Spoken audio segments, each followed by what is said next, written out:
Quero desejar a todos os meus irmãos maçons e não maçons, judeus e não judeus, um forte abraço, aquele aperto de mão diferenciado e convidá-los a mais uma reflexão.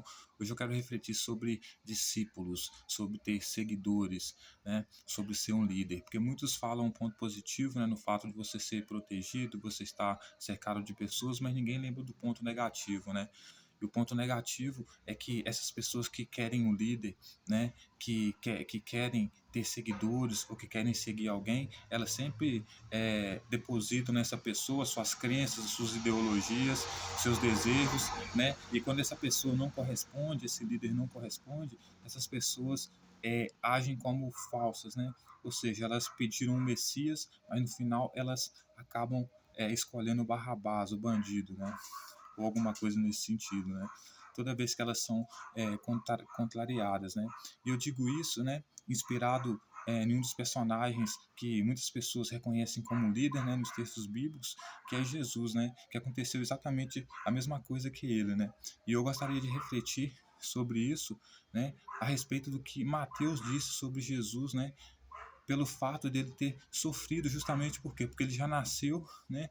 Com o título de Messias, né? Com o título de líder, né? Que as pessoas depositaram nele, e quando ele não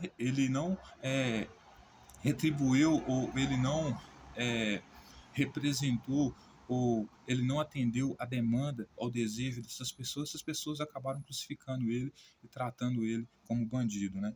Porque veja só o que Mateus vai dizer no capítulo 10 de Mateus, versículo 32, né?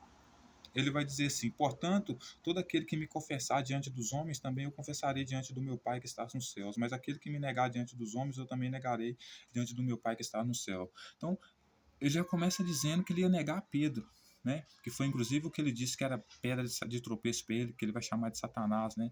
De adversário, né? Justamente por quê? Porque ele disse que aquele que negasse ele diante dos homens, ele ia negar ele diante do Pai dele, né? Pedro, foi exatamente isso que Pedro fez. Pedro negou, né, Jesus na hora em que ele precisou de Pedro, do testemunho de Pedro. Ele pediu para os discípulos testemunhar a respeito dele na hora que precisou do testemunho dos discípulos, que havia escolhido ele como líder, né, aceitou ele como líder, né, ele não teve o testemunho desses discípulos dele, né, que Pedro inclusive vai jurar que nunca conheceu ele, né, ou seja, ficando preso no que jurou, né? Porque depois, se Jesus precisasse do testemunho de Pedro para poder se livrar da morte, Pedro não poderia ser testemunho de Jesus, né? De que ele veio cumprir a lei, etc. Porque Pedro estava preso no que jurou, disse que não conhecia Jesus, então já não poderia ser mais testemunha, né? Jurou, inclusive, que não conhecia 3 vezes, né? Não foi só uma vez, 3 vezes.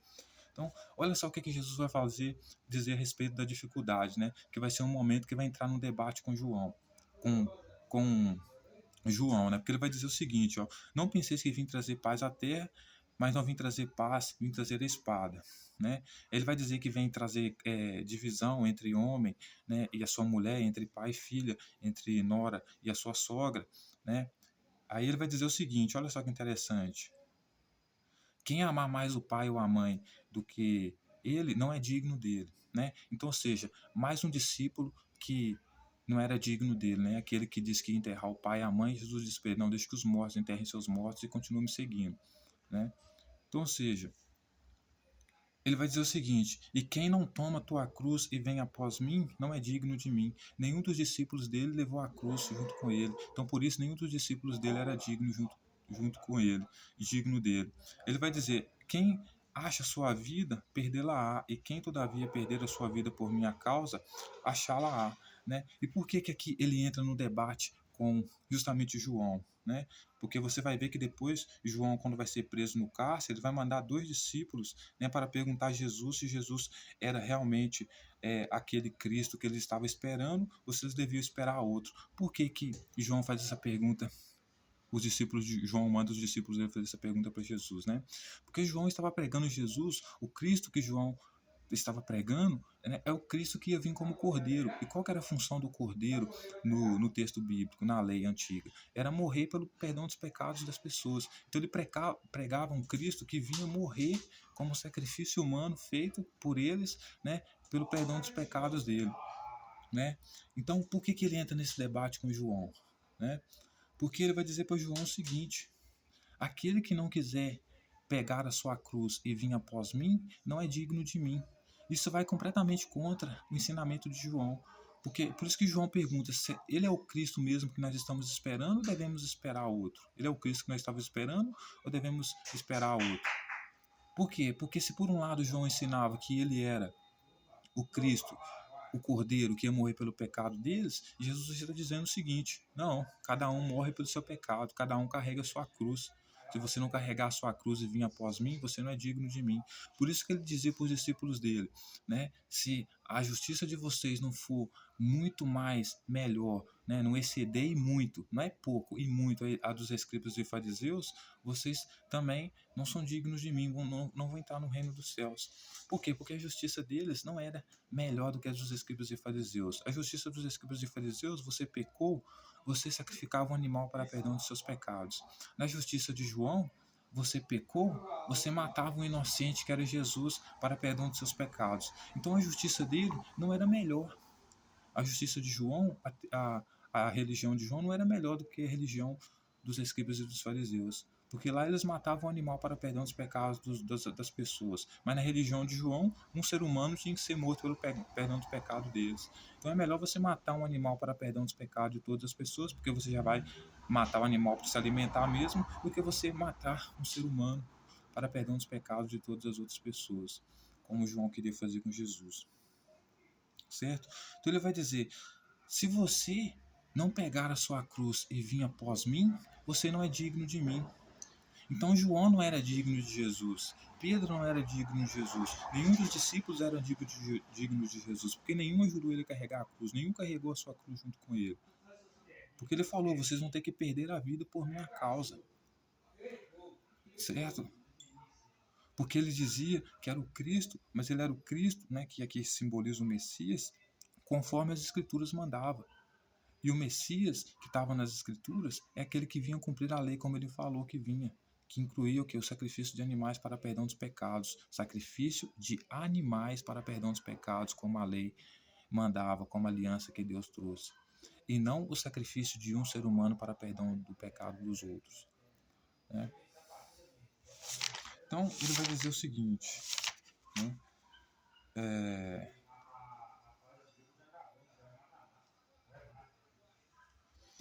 Então disse Jesus aos seus discípulos: se alguém quer vir após mim, assim mesmo, negue-se, tome a sua cruz e siga-me.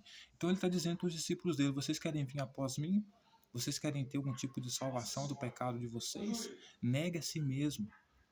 Negue a sua crença de achar que eu sou o Cristo, o Cordeirinho, que vai morrer pelo pecado de vocês. Tome a sua cruz e seja crucificado como eu. Né? Porque foi isso exatamente que ele disse para os discípulos dele, né? Quem vai sentar à minha direita e à minha esquerda não cabe a mim decidir, porque já está decidido pelo meu Pai. E quem sentou à direita e à esquerda dele não foi nenhum discípulo dele. Foi exatamente 2 bandidos que tiveram ao lado dele na cruz, uma à direita e outra à esquerda, quando ele foi coroado com a coroa de espinho, que foi onde ele recebeu o trono dele, completamente diferente do trono que os discípulos achavam, né, que iria ser. Porquanto quem quiser salvar a sua vida, perdê-la-á, e quem perder a sua vida por minha causa, achá-la-á. Então Pedro, por exemplo, que dizia que era o melhor amigo de Jesus, né, ele não conseguiu salvar a vida dele perante Jesus, porque ele não quis perder a vida dele por causa de Jesus. Bem pelo contrário, ele quis salvar a vida dele negando que conhecia Jesus. Ao tentar salvar a vida dele dizendo que negava Jesus, ele se tornou indigno de ter Jesus, né?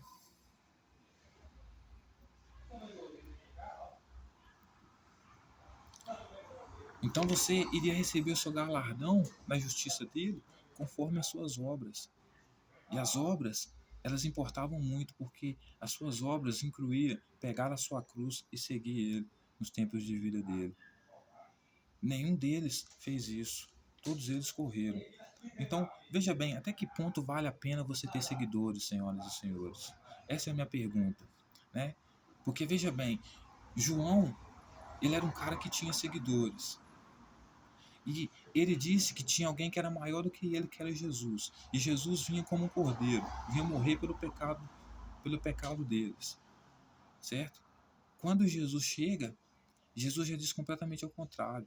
Se alguém aqui quiser ser digno de mim, se alguém quiser aqui ter a sua recompensa, vai ser segundo a sua obra. A sua obra inclui pegar a sua cruz e vir após mim. Ou seja, cada um morra pelo seu pecado. Tanto que João chega a entrar em contradição e debate consigo mesmo ao ponto de perguntar: parece que Jesus, esse Jesus aí, não é o que eu estava pregando. Pergunta ele lá, discípulo, se vai vir outro no lugar dele ou se é ele mesmo. Por quê? Porque de um lado, Jesus pegava, cada um pega a sua cruz e me siga, ou seja, vai morrer junto comigo. Cada um morra pelo seu pecado. Do outro lado, João já dizia: ele é o Cordeiro, ele que vai ser morto pelo nosso pecado, ele que nós vamos usar para sacrificar para o nosso pecado. Então, João, eu te pergunto, até que ponto vale você ter seguidores? Porque quando você nasce, o mundo já está feito. Você é empurrado para o mundo para atender desejos e expectativas dos outros.